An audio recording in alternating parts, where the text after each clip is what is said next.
சிவகங்கை மாவட்டம் திருபுவனம் அருகே இடத்தகராறில் மர்ம கும்பல் கடையை அடித்து நொறுக்கியதுடன் கடை உரிமையாளருக்கு கொலை மிரட்டல் விடுத்த சம்பவம் பெரும் பரபரப்பை ஏற்படுத்தியுள்ளது. பயங்கர ஆயுதங்களுடன் கொலைவெறி தாக்குதல் நடத்தி உயிர் பயம் காட்டிய சம்பவத்தில் நடந்தது என்ன?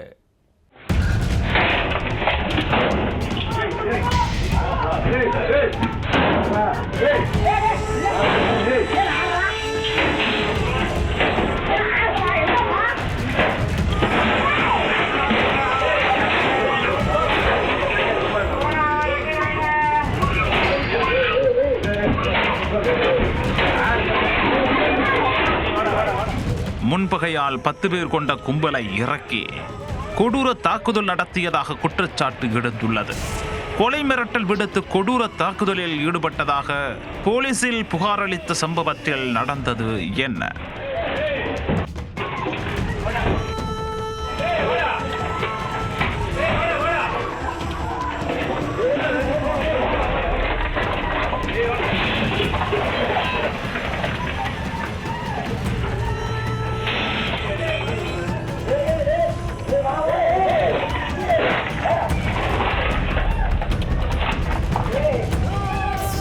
சிவகங்கை மாவட்டம் திருபுவனம் எம்ஜிஆர் நகரில் கடை நடத்தி வருபவர்கள் பாண்டி சித்திரை செல்வி தம்பதி. இந்த தம்பதிக்கு ஒரு மகள் உள்ள நிலையில் பாண்டி நிலம் வாங்கி விற்கும் தரகர் தொழிலில் ஈடுபட்டு வந்திருக்கிறார். கடந்த சில வருடங்களுக்கு முன்பு கீழராங்கியத்தில் 500 ஏக்கர் அளவிலான நிலம் வாங்கி கொடுத்ததில் பாண்டிக்கும் அதே ஊரைச் சேர்ந்த முருகானந்தம் மற்றும் காரைக்குடியைச் சேர்ந்த வீரப்ப செட்டியாருக்கும் இடையே தகராறு ஏற்பட்டதாக கூறப்படுகிறது. இது சம்பந்தமாக பாண்டிக்கு முருகானந்தம் அடிக்கடி கொலை மிரட்டல் விடுத்தும் வந்ததாக தெரிகிறது. இந்த நிலையில்தான் சம்பவத்தன்று அவரது கடைக்கு ஹெல்மெட் அணிந்து வந்த 10 பேர் கொண்ட கும்பல் கடைக்குள் புகுந்து தாக்குதல் நடத்தியதுடன் கடையையும் அடித்து நொறுக்கி உள்ளனர். அப்போது கடையில் இருந்த பாண்டீஸ்வரியின் மகள் ஆதீஸ்வரியையும் அந்த மர்ம கும்பல் சரமாரியாக தாக்கி காயப்படுத்தி உள்ளது.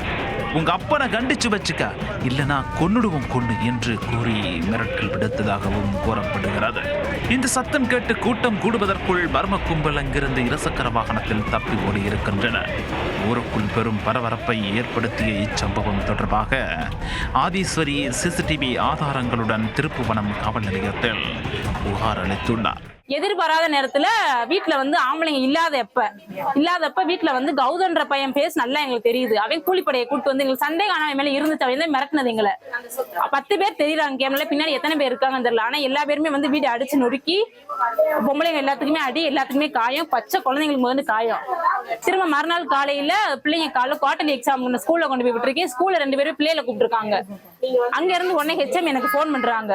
போன் பண்ண உடனேயே நான் போறேன். அங்க போய் நாமே பிள்ளைகளை கூட்டு வரேன். இப்படி குழந்தைகளுக்கு கூட பாதுகாப்பு இல்லைன்னா எதுக்கு இந்த திருப்பூர் ஸ்டேஷன் நாங்க புகார் அளிக்கணும்? அது புகார் அளிச்ச பிறகு இன்னும் வரையும் அவங்க எந்த நடவடிக்கையுமே எடுக்கவே இல்லை. எங்க அப்பாவுக்கும் எங்க அண்ணனுக்கும் பாதுகாப்பு வேணும் எங்களுக்கு. நாங்க இப்ப இந்த ஏரியால இருக்க முடியல. ரிலேட்டிவ் வீட்டுல போய் நாங்க இருக்கிறோம் பயந்துகிட்டு. எந்த நேரம் எப்படி வரும் தெரியாது. அது வீடியோ நீங்களே பாத்துருப்பீங்க. எந்த அளவுக்கு ஹெல்மெட் போட்டு அடிக்கிறாங்கன்னா பொம்பளைங்க எத்தனை பேரை சமாளிக்க முடியும்? ஆம்பளைங்களே இருந்தாலும் எத்தனை பேரை சமாளிக்க முடியும்? புகாரின் பேரில் போலீசார் வழக்கு பதிந்து விசாரணையையும் தொடங்கினர். தாக்குதலில் ஈடுபட்டவர்கள் யார், அவர்களை ஏவி விட்டவர்கள் யார் என்பன உள்ளிட்ட பல்வேறு கோணங்களில் போலீசார் விசாரணையை தீவிரப்படுத்தி உள்ளனர். நிலம் வாங்கிவிட்ட தகராறில் திட்டமிட்டு பாண்டியின் வீட்டில் தாக்குதல் நடத்தினார்களா அல்லது வேறு ஏதேனும் தனிப்பட்ட காரணம் உள்ளதா என்கிற சந்தேகமும் எழுந்துள்ளது.